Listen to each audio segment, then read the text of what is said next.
नमस्कार. आकाशवाणी छत्रपती संभाजीनगर केंद्राच्या बातमीपत्रात मी वैभवी जोशी आपलं स्वागत करते. ठळक बातम्या. आगामी स्थानिक स्वराज्य संस्थांच्या निवडणुकीसाठी नगरपालिका आणि नगरपंचायतींच्या नगराध्यक्षपदांचं आरक्षण जाहीर. अधिकाधिक गुंतवणूकदारांना राज्यात गुंतवणूक करण्याचं मुख्यमंत्र्यांचं आवाहन. मराठवाड्यासह विदर्भात राष्ट्रीय दुग्धविकास मंडळ आणि मदर डेअरीच्या सहकार्यानं दुग्धविकास प्रकल्पाचा दुसरा टप्पा राबवण्यात येणार. आणि नवी मुंबई आंतरराष्ट्रीय विमानतळाचं उद्या पंतप्रधानांच्या हस्ते उद्घाटन. आता सविस्तर बातम्या. आगामी स्थानिक स्वराज्य संस्थांच्या निवडणुकीसाठी राज्यात 247 नगरपालिका आणि 147 नगरपंचायतींच्या नगराध्यक्षपदाच्या आरक्षणाची सोडत काल मुंबईत काढण्यात आली. 147 नगरपंचायतींपैकी अनुसूचित जमातींसाठी 13, इतर मागास वर्गासाठी 40, खुल्या प्रवर्गासाठी 76 जागा आरक्षित झाल्या आहेत. 33 नगरपरिषदा अनुसूचित जातीसाठी तर 67 नगरपरिषदा ओबीसीसाठी आरक्षित झाल्या आहेत. नगरपंचायतींच्या उर्वरित 76 जागांवर खुल्या प्रवर्गातून नगराध्यक्ष निवडून येतील, तर सर्व गटातल्या अर्ध्या जागा महिलांसाठी राखीव असल्याचं याबाबतच्या वृत्तात म्हटलं आहे. छत्रपती संभाजीनगर आणि बीड जिल्ह्यात नगराध्यक्ष पदांच्या आरक्षणाबाबत हा संक्षिप्त वृत्तांत. छत्रपती संभाजीनगर जिल्ह्यातील गंगापूर, फुलंब्री आणि सिल्लोडचं नगराध्यक्षपद सर्वसाधारण गटासाठी राखीव झालं असून कन्नड, खुलताबाद आणि पैठणचं नगराध्यक्षपद सर्वसाधारण महिला प्रवर्गासाठी तर वैजापूरचं नगराध्यक्षपद इतर मागास प्रवर्गासाठी राखीव झालं आहे. बीड जिल्ह्यात बीड नगराध्यक्षपद अनुसूचित जाती महिला प्रवर्गासाठी, माजलगाव इतर मागास महिला प्रवर्गासाठी, गेवराई तसंच परळी सर्वसाधारण महिला प्रवर्गासाठी, धारूर सर्वसाधारण प्रवर्गासाठी तर अंबाजोगाईचं नगराध्यक्षपद इतर मागास प्रवर्गासाठी राखीव झालं आहे. नांदेड जिल्ह्यातल्या 16 पंचायत समितींच्या सभापती पदांसाठी आरक्षण सोडत येत्या 10 ऑक्टोबर रोजी होणार आहे. तर लातूर जिल्ह्यात उदगीर, अहमदपूर, निलंगा, औसा नगरपरिषद आणि रेणापूर नगरपंचायतीच्या सार्वत्रिक निवडणुकीसाठी सदस्य पदाची आरक्षण सोडत उद्या काढण्यात येणार आहे.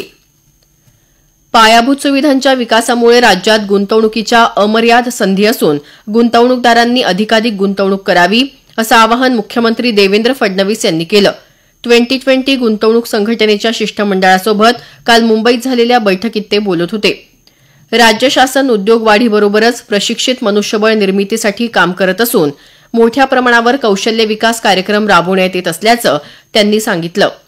दरम्यान उद्योग विभागाच्या मंत्रिमंडळ उपसमितीच्या बैठकीत मुख्यमंत्र्यांनी राज्यात ग्रीन स्टील संदर्भात धोरण तयार करण्यासाठी एका समितीचं गठन करण्यात येत असल्याचं सांगितलं.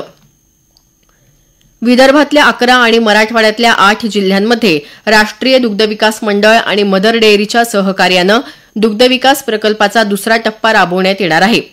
काल नवी दिल्लीत केंद्रीय मंत्री नितीन गडकरी आणि राज्याच्या पर्यावरण आणि पशुसंवर्धन मंत्री पंकजा मुंडे यांच्यात झालेल्या बैठकीत हा निर्णय घेण्यात आला. हा प्रकल्प दुग्ध व्यवसायाला चालना देऊन शेतकऱ्यांना स्वयंरोजगाराच्या संधी उपलब्ध करून देण्यासाठी मोलाचा ठरणार आहे.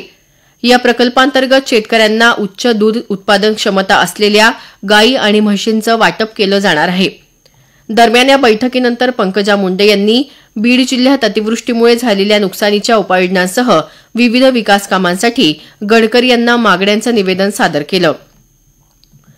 महाराष्ट्र राज्य रस्ते विकास महामंडळाच्या माध्यमातून करण्यात येणारी सर्व कामं वेळेत, गुणवत्तापूर्ण आणि पारदर्शक पद्धतीनं पूर्ण करावीत असे निर्देश सार्वजनिक बांधकाम राज्यमंत्री मेघना साकोरे बोर्डीकर यांनी दिले. त्या काल मुंबईत या संदर्भातल्या बैठकीत बोलत होत्या. प्रत्येक प्रकल्पाच्या तांत्रिक आणि भौगोलिक बाबींचा सविस्तर आढावा घेण्यात आला असून या कामांमुळे अंतर कमी होणार आहे, वेळ आणि इंधनाची बचत होऊन प्रवास सुखकर होण्यास मदत होणार असल्याचं बोर्डीकर यांनी सांगितलं. महाराष्ट्र लोकसेवा आयोगानं गट क सेवा संयुक्त पूर्व परीक्षेची जाहिरात काल प्रसिद्ध केली. याअंतर्गत 938 पदांसाठी 4 जानेवारी 2026 रोजी परीक्षा होईल. यासाठी 7 ऑक्टोबर ते 27 ऑक्टोबर दरम्यान अर्ज करता येतील. यामध्ये उद्योग निरीक्षक संवर्गातली 9 पदं, तांत्रिक सहाय्यक संवर्गातली 4 पदं, कर सहाय्यक संवर्गासाठी 73 पदं तसंच लिपिक टंकलेखक संवर्गासाठीच्या 852 पदांचा समावेश आहे. विविध श्रेणीत 18 ते 43 वयोगटातले उमेदवार यासाठी अर्ज करू शकतात. बिहार राज्य विधानसभा निवडणूक कार्यक्रम निवडणूक आयोगानं काल जाहीर केला. 6 आणि 11 नोव्हेंबर असं 2 टप्प्यात मतदान होणार असून मतमोजणी 14 नोव्हेंबरला होणार आहे. या निवडणुकीत मतदान यंत्रांवर उमेदवारांची रंगीत छायाचित्र असणार आहेत. हे बातमीपत्र आकाशवाणीच्या छत्रपती संभाजीनगर केंद्रावरून देत आहोत. आमची सर्व बातमीपत्र आपण newsonair.gov.in या वेबसाईट आणि ऍपवर, ट्विटर आणि फेसबुक पेजवर, तसंच AIR छत्रपती संभाजीनगर या YouTube चॅनलवर कधीही आणि कुठेही आपल्या सुविधेनुसार ऐकू शकता. नवी मुंबई आंतरराष्ट्रीय विमानतळाचं उद्घाटन उद्या 8 तारखेला पंतप्रधान नरेंद्र मोदी यांच्या हस्ते होणार आहे. येत्या डिसेंबरपासून या विमानतळावरून उड्डाणांना सुरुवात होईल अशी माहिती महाराष्ट्र नगरविकास आणि औद्योगिक विकास महामंडळाचे उपाध्यक्ष आणि व्यवस्थापकीय संचालक विजय सिंघल यांनी दिली. विमानतळाला 30 सप्टेंबर रोजी नागरी विमान वाहतूक महासंचालनालयाकडून परवाना मिळाला आहे. राज्यातल्या शासकीय औद्योगिक प्रशिक्षण संस्थांच्या नवयुगीन आणि पारंपरिक अल्पकालीन अभ्यासक्रमांच्या पहिल्या तुकडीचं उद्घाटन पंतप्रधान नरेंद्र मोदी यांच्या हस्ते उद्या होणार आहे. कौशल्य विकास आणि उद्योजकता मंत्री मंगल प्रभात लोढा यांनी काल पत्रकार परिषदेत ही माहिती दिली. राज्यभरात 600 ठिकाणी हे उद्घाटनपर कार्यक्रम आयोजित करण्यात येणार आहेत. या उपक्रमांतर्गत जवळपास 2,500हून अधिक तुकड्यांमध्ये प्रशिक्षण सुरू होणार आहे. नांदेड इथं सर्व शाळांमधले शिक्षक, महाविद्यालयीन कर्मचारी, विद्यार्थी, पालक तसंच विविध संस्थांमधल्या कर्मचाऱ्यांनी या सोहळ्यास उपस्थित राहण्याचं आवाहन श्री गुरु गोविंद सिंगजी शासकीय औद्योगिक प्रशिक्षण संस्थेचे प्राचार्य सचिन सूर्यवंशी यांनी केलं. धाराशिव जिल्ह्यात तुळजापूर इथं अश्विन पौर्णिमेनिमित्तची यात्रा आज होत असून मोठ्या संख्येनं भाविक दाखल झाले आहेत. नवरात्रोत्सवानंतर सुरू झालेली देवीची मंचकी निद्रा संपली असून मध्यरात्री देवी पुन्हा सिंहासनारूढ झाली. आज मानाच्या काठ्यांसह छबिना मिरवणूक निघणार आहे.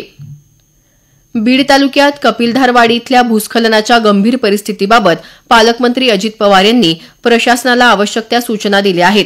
राष्ट्रवादी काँग्रेस पक्षाचे बीड विधानसभा अध्यक्ष डॉ. योगेश क्षीरसागर यांनी काल पवार यांची भेट घेऊन या समस्येकडे लक्ष वेधलं.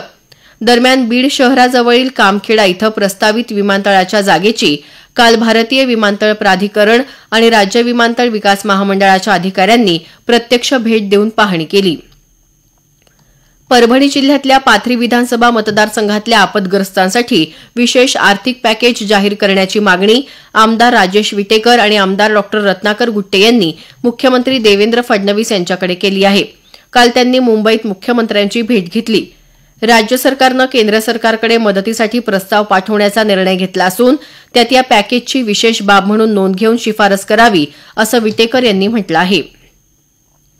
अतिवृष्टीग्रस्त शेतकऱ्यांच्या नुकसान भरपाई मिळवून देण्यासाठी रस्त्यावर उतरणार असल्याचा इशारा राष्ट्रवादी काँग्रेस शरदचंद्र पवार पक्षाचे प्रदेशाध्यक्ष शशिकांत शिंदे यांनी दिला आहे. ते काल छत्रपती संभाजीनगर इथं पत्रकार परिषदेत बोलत होते. अतिवृष्टीच्या अनुषंगानं राज्य सरकार तसंच प्रशासकीय यंत्रणेच्या कामकाजावर त्यांनी यावेळी टीका केली. मे महिन्यापासून पाऊस सुरू असताना अद्यापही राज्य सरकारकडून प्रस्ताव दिल्लीमध्ये गेला नाही, ही सर्वात दुर्दैवाची गोष्ट आहे. याचा अर्थ प्रशासकीय यंत्रणा याच्यावर सरकारचं नियंत्रण नाही, त्या प्रशासकीय यंत्रणा काम करत नाही, हा प्रश्न निर्माण होतोय. दरम्यान पक्षाच्या वतीनं नुकसान भरपाईच्या मागणीसाठी काल जालना जिल्ह्यातल्या भोकरदन इथं आंदोलन करण्यात आलं. अनुसूचित जमाती प्रवर्गात इतर कोणत्याही जातींचा समावेश करू नये या मागणीसाठी नांदेडमध्ये काल आदिवासी समाजाच्या वतीनं आरक्षण बचाव मोर्चा काढण्यात आला. शहरातल्या नवामोंढा मैदानातून निघालेला हा मोर्चा जिल्हाधिकारी कार्यालयावर धडकला. जिल्हाधिकारी राहुल कर्डिले यांना मोर्चेकरांनी आपल्या मागण्यांचं निवेदन सादर केलं. मैदानी स्पर्धांमुळे खेळाडूंची निर्णय क्षमता आणि आत्मविश्वास वाढतो असं मत नांदेडच्या यशवंतराव चव्हाण मुक्त विद्यापीठाचे कुलगुरू डॉ. जोगेंद्रसिंह बिसेन यांनी व्यक्त केलं. विद्यापीठाच्या विभागीय क्रीडा महोत्सवाच्या उद्घाटन प्रसंगी ते काल बोलत होते. जालना जिल्ह्यात महाकाळा फाट्याजवळ कंटेनर आणि 2 दुचाकींच्या अपघातात 3घांचा मृत्यू झाला तर 2 जण गंभीर जखमी झाले. छत्रपती संभाजीनगर सोलापूर महामार्गावर काल सायंकाळच्या सुमारास हा अपघात झाला. परभणी शहर आणि परिसरात काल पहाटे मुसळधार पाऊस झाला. परभणीत एकाच दिवसात तब्बल 98.2 मिलीमीटर पावसाची नोंद झाली. शेवटी पुन्हा काही ठळक बातम्या. आगामी स्थानिक स्वराज्य संस्थांच्या निवडणुकीसाठी नगरपालिका आणि नगरपंचायतींच्या नगराध्यक्षपदांचं आरक्षण जाहीर. अधिकाधिक गुंतवणूकदारांना राज्यात गुंतवणूक करण्याचं मुख्यमंत्र्यांचं आवाहन. आणि नवी मुंबई आंतरराष्ट्रीय विमानतळाचं उद्या पंतप्रधानांच्या हस्ते उद्घाटन. याबरोबरच हे बातमीपत्र संपलं. आमचं यानंतरचं उर्दू बातमीपत्र सकाळी 9 वाजता. नमस्कार.